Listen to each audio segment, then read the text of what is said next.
आमर परिचय आमे बड़ परिवार घर जन्मग्रहण प्रभु देथिले आउ ता मध्य जहाँ पाठशास्त्र जहाँ अल्प पाठ है परे आमको प्रभु से विरक्त देले जे पाठ पढ़ापी दूर को छाड़वाई मना हो गला अल्प पाठ बापा बेसी पाठ पढ़ी ना आपर किछि वर्ष पर सांसारिक जीवन यापन भितरे रहीकरी आमे जो माने सांगसाथी भाई भौणी नहीं करी आमे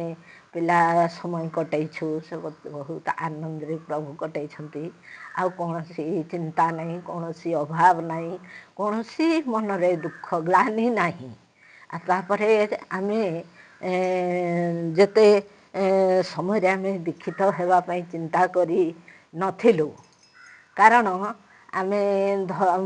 साधु मान को देखले आमे दूररू भय करूथुलु एमती कि पाठ पढ़ी स्कूल मध्य गला आसला समय देखले आमे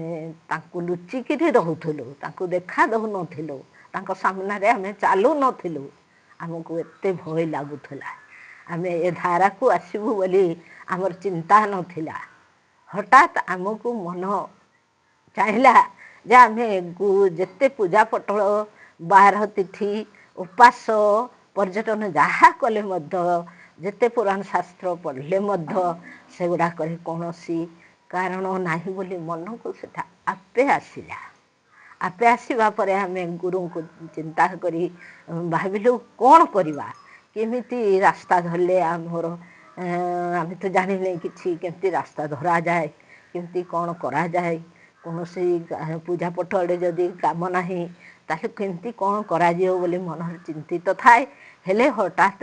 से चिंता भितरे भी से चिंता को भूली जाइथिलु तापरे हम गुरुंकर हठात देखा हैला गुरुंकर देखा हेबा परे गेरुआ वस्त्र देखिकरी आम मन उद्वेग हैला परे आमे गुरु आश्रित हेलु चिंता कलु गुरु भी देखा साक्षात हेले जेमती मन रे चिंता हेछि सेमती गुरु भी साक्षात हेछि तेणु आमे से भितरे दीक्षित हैला परे आमे किछि वर्ष घरे रहिछु किछि वर्ष घरे रहिला परे माँ लोकंकर असुविधा सूची शौच